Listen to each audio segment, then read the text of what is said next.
ಅಲ್ಲಿ right side. ನಿಮ್ಗೆ ಪ್ರಶ್ನೆ ಅಶೋಕ್.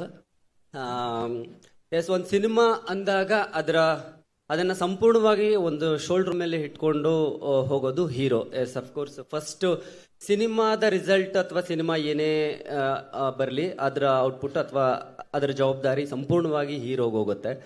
ಅದು ಫೇಲ್ ಆಗಲಿ ಸಕ್ಸಸ್ ಆಗಲಿ, ಬಟ್ ಸ್ಟಿಲ್ ಅದಕ್ಕಿಂತ ದೊಡ್ಡ ಜವಾಬ್ದಾರಿ ಡೈರೆಕ್ಟರ್ದು. ನೀವು ಎರಡು ಕೆಲಸನೂ ಬಹುಶಃ ನಿಮ್ಮ ಕರಿಯರ್ನ ಆರಂಭದ ದಿನಗಳಿಂದಲೂ ಮಾಡ್ಕೊಂಡು ಬಂದಿದ್ದೀರಿ. ಇವತ್ತು ಪ್ಯಾನ್ ಇಂಡಿಯಾ ಎಸ್ ಅಫ್ಕೋರ್ಸ್ ಬಹಳ ದೊಡ್ಡ ಟ್ರೆಂಡ್. ಇಷ್ಟು ದೊಡ್ಡ ಸಿನಿಮಾ ಮಾಡುವಾಗ ಒಬ್ಬ ಹೀರೋ ಆಗಿ ಜೊತೆಗೆ ಒಬ್ಬ ನಿರ್ದೇಶಕರಾಗಿ ಎರಡನ್ನೂ ಯೋಚನೆ ಮಾಡಬೇಕಾಗತ್ತೆ. ನೀವು ಅಂದ್ರೆ behind the camera and in front of the camera. So ಅದು ಎಷ್ಟು ನಿಮಗೆ ಪ್ರೆಷರ್ ಅನ್ಸುತ್ತಾ, ಅಥವಾ ಏನು ಥಾಟ್ ಓಡ್ತಾ ಇರುತ್ತೆ ಶೆಟ್ರು ಒಬ್ಬ ನಟ ಮತ್ತು ನಿರ್ದೇಶಕರಾಗಿ ಎರಡೂ ಕೆಲಸವನ್ನ ಮಾಡುವಾಗ?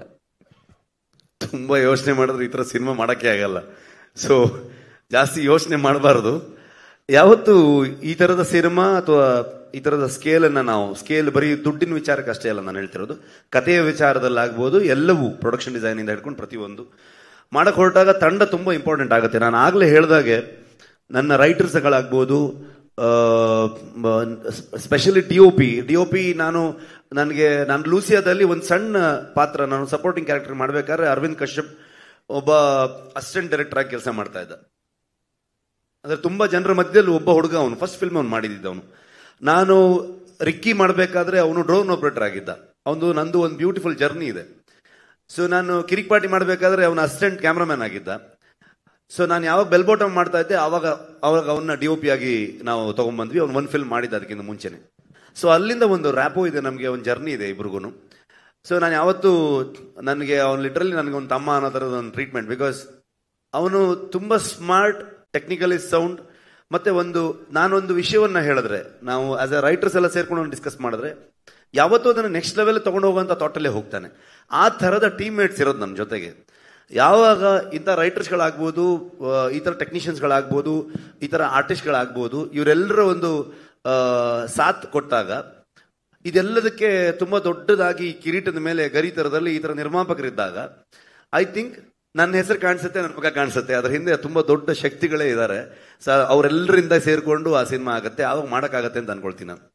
ಶೆಟ್ರೆ ನಮಸ್ತೆ. ಕಾರ್ತಿಕ್, ಕರ್ನಾಟಕ ನ್ಯೂಸ್ ಪೀಠಿಂದ. ದೈವಾರಾಧನೆಯಲ್ಲಿ ತುಂಬಾ ನಂಬಿಕೆ ಇಟ್ಟಿರೋಂಥ ವ್ಯಕ್ತಿ ನೀವು.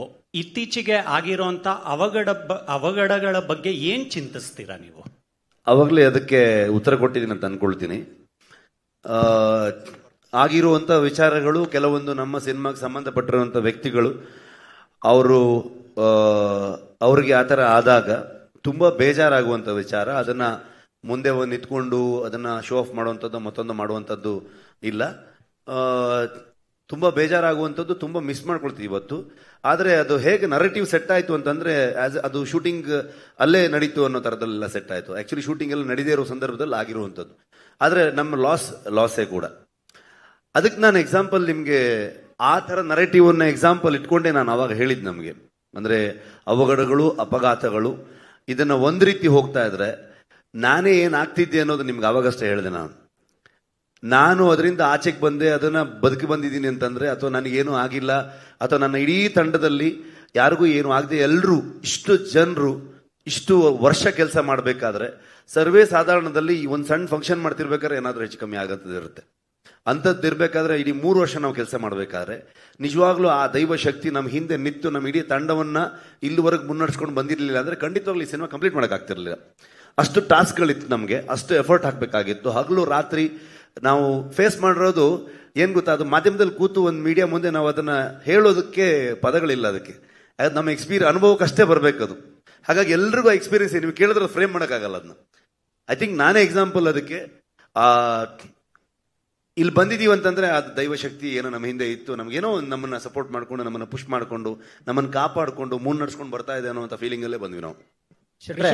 ಈಗ ಕಾಂತಾರ ಬಂದಾಗ ಶೆಟ್ರ ಇಲ್ಲಿ ಫ್ರೆಂಡ್ ಕಾಂತಾರ ಬಂದಾಗ ಅಷ್ಟು ದೊಡ್ಡ ನಿರೀಕ್ಷೆ ಆಗುತ್ತೆ ಅಂತ ನಿಮಗೂ ಕೂಡ ಗೊತ್ತಿರಲಿಲ್ಲ.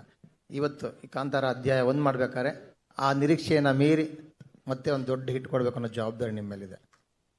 ಅದ ನಿಟ್ಟಿನಲ್ಲಿ ಯಾವ ರೀತಿ ಇತ್ತು ನಿಮ್ಮ ಕೆಲಸ, ತಯಾರಿ? ಮಂಜಣ್ಣ, ನನ್ನ ಫಸ್ಟ್ ಪ್ರೆಸ್ ಮೀಟ್ ಇಂದ ನೋಡ್ತಾ ಇದ್ದೀರಾ. ಅವತ್ತಿಂದ ಹೇಳಿದ್ದು 2 ವಿಷಯ. ನಾನು ಎಕ್ಸೈಟ್ಮೆಂಟು, ಎಕ್ಸ್ಪೆಕ್ಟೇಷನ್ ಎರಡೂ ಇರಲ್ಲ ನನಗೆ. ನನ್ನ ಕೆಲಸ ಕಂಟೆಂಟ್ ಒಂದು ಡೇಟ್ ಕೊಡ್ತಾರೆ ಪ್ರೊಡ್ಯೂಸರ್, ಆ ಡೇಟಿಗೆ ನಾವಲ್ಲಿ ಅಪ್ಲೋಡ್ ಮಾಡಬೇಕು. ಅದಕ್ಕೆ ನನ್ನ ಇಡೀ ತಂಡ ಇವತ್ತು 38 hours 48 hours ಹಿಂಗೆ ನಿದ್ದೆ ಬಿಟ್ಟುಕೊಂಡು ಕೆಲಸ ಮಾಡ್ತಾ ಇದ್ದಾರೆ ಕಂಟಿನ್ಯೂಸ್ ಆಗಿ. ಅದು ಮುಗಿದ ಮೇಲೆ ನಮ್ದು ಯಾರ್ದು ಅಲ್ವೇ ಅಲ್ಲ ಸಿನಿಮಾ, ಕಂಪ್ಲೀಟ್ಲಿ ಜನರದ್ದು.